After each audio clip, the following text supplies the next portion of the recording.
All right, what's going on, great people? Yo, I want to holler at y'all real quick about some important information. My movie, Killer Rapper, right? I did a movie. See, that's my brand right there. Look at that. Look at that name up there, Hood Films. Yo, thanks for coming to the channel, and I want you to like and subscribe. Like and subscribe and become a Hood Films ambassador.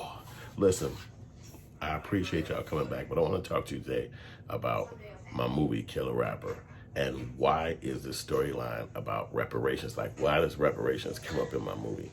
First of all, I wanted to have, thank you for watching. Definitely like and subscribe. I'm Yusef, Hood, director, producer, and CEO of Hood Films. That's the company you just made it to, and it's the channel.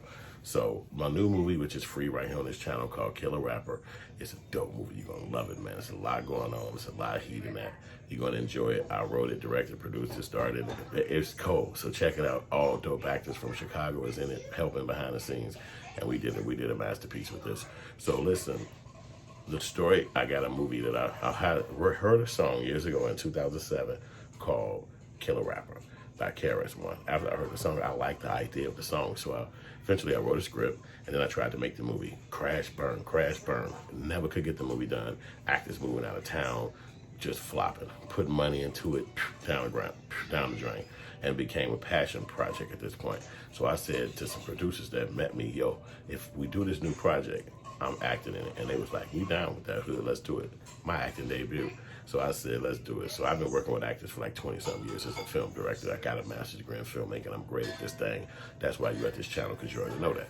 So we made the joint, and the movie came out. It's good. I love it. Dope action. We're going to make part 2, part 3. We're going to go crazy with the storyline. 2 TV series, sell it to white people and make $1 trillion.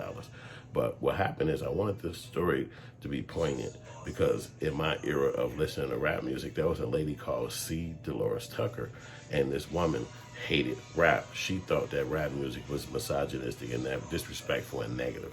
She was an elderly woman, and I was in my early 20s, early teens, late teens rather. And I remember this lady she became famous for not liking rap songs, and it's just what it was at that time. I think she didn't like 2 Live Crew or some rappers that wasn't on her radar that she was accepting. And it probably was more than her, because older people didn't like rap when I was young. So, especially cursing and gangster rap and everything like that. So I wanted to do a movie that had that kind of character in it. I know a lot of people don't even know who this lady is, but in my era, she was a big time person. I think she became like a senator or somebody. She's not from Chicago where I'm from, but she's from somewhere. She became famous and maybe even became some kind of senator or something like that. So I had a character like that in my movie. I also wanted to have a character that would actually go out and investigate the situation of a rapper's murder, which when I was coming up, Tupac, Biggie, and a lot more guys passed, but nobody would investigate. And so that's what the song I heard from KRS-One was, about how that never happens. And so I wanted to make a movie where you can actually see that play out. Now, why was the reparations component added? Reparations component was added because I, at the time, knew, and still to this day, that there has been no movie where reparations were even talked about and even pushed.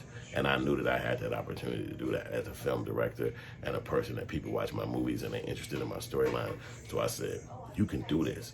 So when I got the script, I got the story, I got the people, I got the actors, and the young lady pulled it off. And ironically, during the shooting, she had never really heard of the word reparations. She was just like, what? And she had never heard of it. So we expressed to her what it was, and then she knew the concept, but the actual word that is associated with it, she had never heard of it. And so I was like, yeah, it's just whoa, whoa, whoa. And blah, blah, blah. We got it down pat, but I wanted to make sure that this word got out there to a lot of people who hadn't heard of it, because it's a big world, because some of you might have heard of something.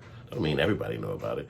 And so it was ironic that the actress that we had didn't hear about it. And so she knew about the idea of it, but the actual word that they use, I mean, I'm hearing about new words that they have in association with reparations. Like, it's something like, that's not payback, but it's like closure, I think they're saying it is now. Or that's a component of it, where it's like after you've been repaired with reparations.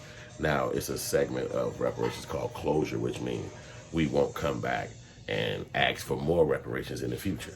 And this is just, and I'm learning, I learned more of the reparations part because I've heard about it a lot of times in my life. coming up from the rap industry in the rap world, and they was always talking about black power, blah, blah, blah, blah. And so, and this is in the 80s, they don't do that too much no more in rap.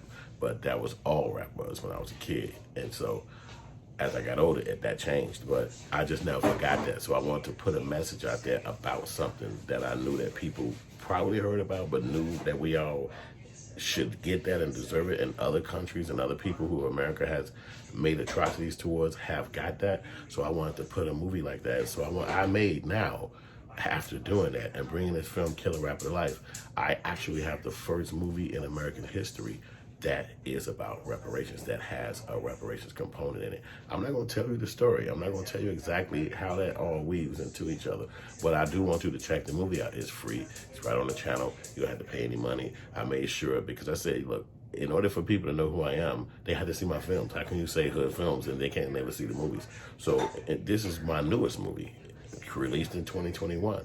So I wanted you to see it directly for you as a person that subscribed to me, or even just found my channel some kind of way, and now you can check out the movie, and it's free. It'll be a link in the comments. It'll be a link in the description. If not, you'll see one of the cards or at the end of the video where you can check it out, and you will see how we made a great story with a great bunch of actors and a great team of people behind the scenes to help us bring this dope movie together. All of the actors who did this movie and did this acting has some great elements and dopeness that they brought to the storyline. And it was very hard trying to find the right people to play these characters to bring this to life. And I'm glad that we got the right people, because in order for this to all mend and come together right, you need a super duper team. And that's what we was able to do with this movie. So it's very independent. It's very not $1 trillion budgeted, but we got the best movie ever made in American history, and you got a chance to see it. See, you're seeing it first. So we got a few thousand people who checked it out so far, but you get a chance to see it now, and you'll have this in your locked and loaded mindset, knowing that you've seen the first movie about reparations, or has a component about reparations, ever made in American history. You got the first time to see it. We appreciate you coming to the channel. Appreciate you listening to me talk. I made the movie for you. I made the movie for the future. I made the movie so that we could bring back storylines from my childhood and storylines from the future. These things need to be talked about. When we finished filming this movie, it was the fucking this unrest that happened last year, right after the pandemic. This is when we finished with the film, so we didn't even know that was coming. But when all that happened, it was almost like, wow, we got a movie about what's going on right now. You remember how everybody was going crazy in America? So it's available now. It's free. I didn't put it nowhere, so you have to go through all this crap to get to it. I wanted to make it right here free on my YouTube channel. So I'm reinvigorating my channel after all these years, and I want you to see it, and I want you to be like, yo, that was dope. Yo, y'all should do a part 2. Or I want you to get in the comment section and tell me what else should we add? Like, what did we miss?